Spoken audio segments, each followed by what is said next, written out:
Imagine a secret, a whisper shared between two world leaders in a room thought to be the safest on Earth. Now, imagine a third party miles away, hearing every single word. This isn't science fiction, this is the story of a Cold War mystery that played out right inside the American ambassador's office in Moscow. For 7 long years, the United States was unknowingly broadcasting its most sensitive conversations directly to the Soviet Union.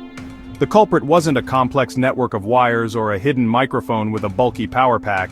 It was something far more elegant, something so clever it defied all expectations of the time and looked like a simple, harmless object. The story begins in 1945, a time of shifting alliances as World War II came to a close. As a gesture of friendship, a group of Soviet schoolchildren presented a beautiful, hand-carved wooden replica of the Great Seal of the United States to the American ambassador, W. Averill Harriman. It was a magnificent piece of craftsmanship, a symbol of peace and cooperation between two great nations. Ambassador Harriman, proud of the gift, hung it on the wall of his residential study at Spaso House in Moscow. He had no idea that hidden deep inside the wooden seal was one of the most audacious and innovative listening devices ever created. This device, later nicknamed the Thing by the bewildered Americans who discovered it, was a masterpiece of covert technology. It had no batteries to replace, no wires leading to a power source, and no active electronic components that would give off heat or electrical signals that standard counter-surveillance sweeps were designed to find.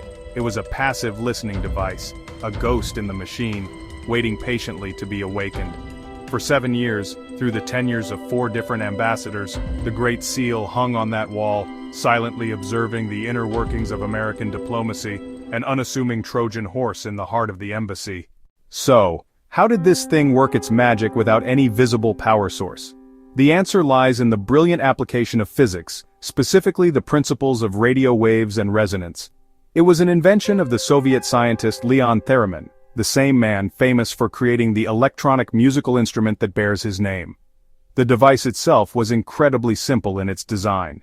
It consisted of a tiny metallic chamber, a resonant cavity, with a very thin, flexible diaphragm at one end that acted like an eardrum. Attached to this diaphragm was a small antenna. That was it. No transistors, no vacuum tubes, no batteries. The device operated as a passive resonator. Think of it like a guitar string. A guitar string doesn't make a sound on its own, it needs to be plucked. Once plucked, it vibrates at a specific frequency, creating a musical note. The thing worked in a similar way, but instead of a finger plucking a string, it was plucked by a powerful radio signal from the outside. Soviet agents in a van or a nearby building would beam a continuous microwave signal at the ambassador's office. This incoming radio wave was the energy source that brought the dormant device to life. When sound waves from conversations in the room hit the device, they caused the thin diaphragm to vibrate. Your own eardrum does the exact same thing when you listen to someone speak. These vibrations changed the physical dimensions of the resonant cavity inside the device. It was a minuscule change, but it was enough to alter the way the cavity reflected the incoming microwave signal. The vibrating diaphragm essentially imprinted the sound of the conversation onto the radio wave that was being bounced back. This process is called modulation. The device acted like a tiny powerless radio transmitter that only worked when it was being bathed in the right kind of energy. The reflected signal, now carrying the audio information from the room, was picked up by the Soviets' receiver. They would then demodulate the signal, stripping away the original carrier wave and leaving behind a clear recording of everything that was said. For 7 years, the Americans knew something was wrong. British and American intelligence kept picking up stray radio signals containing conversations from the Moscow embassy, but they couldn't find the source. They swept the ambassador's residence time and time again with the best technology they had. They searched for hidden wires, batteries, and the telltale electronic signatures of active microphones. They found nothing. The ghost remained elusive because they were looking for the wrong thing. They were searching for a device that powered itself, not one that was being powered from the outside. The breakthrough finally came in 1952, not through a sophisticated electronic sweep, but through a stroke of luck and human suspicion. An American radio operator stationed in Moscow was listening to open Soviet Air Force radio traffic when he overheard a conversation that sounded suspiciously like the British air attaché's voice. This time, the security team, led by State Department security expert Joseph Bezgian, decided to conduct a much more thorough physical search of the ambassador's study while the ambassador was away in London. The team decided to conduct a novel type of search. Instead of just looking for active electronics, they used a device that could detect a resonant cavity by flooding the room with radio waves and listening for what bounced back. As they scanned the room, they pointed their equipment at the great seal hanging on the wall. Suddenly, their receiver lit up.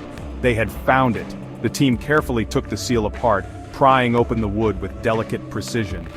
There, nestled inside a hollowed-out cavity, they found the strange little metallic object with its tiny antenna.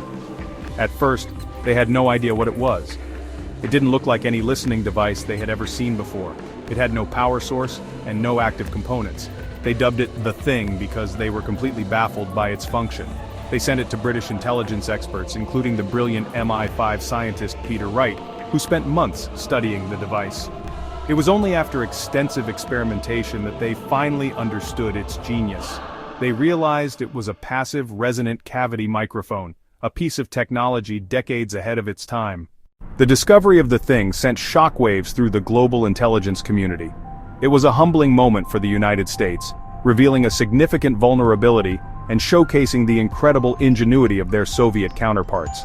The technology was so advanced that it laid the groundwork for modern RFID, radio frequency identification, technology, the same principle that lets you pay with a tap of your credit card or scan a security badge to open a door. The same concept of energizing a passive device with an external signal to get information back is at the heart of these everyday technologies. The story of the Thing is more than just a spy tale. It's a profound lesson in creativity and the power of thinking differently. The Soviets didn't try to build a better battery or a smaller microphone in the traditional sense. Instead, they sidestepped the problem entirely. They asked a different question: how can we make a listening device that doesn't need its own power? This led them to a solution rooted in pure physics, creating a device that was, for a long time, practically invisible to the very people trained to find it. It teaches us that the most elegant solution is often the simplest one. Today, in an age of digital encryption and satellite surveillance, the story of this simple wooden seal still resonates.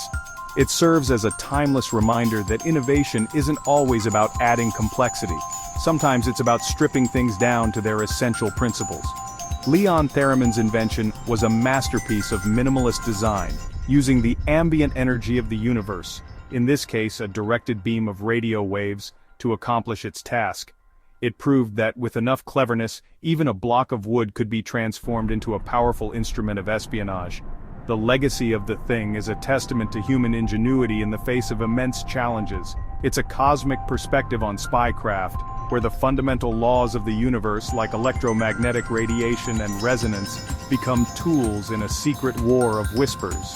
The Great Seal Bug reminds us that secrets are fragile and that the most unassuming objects can hide the deepest complexities.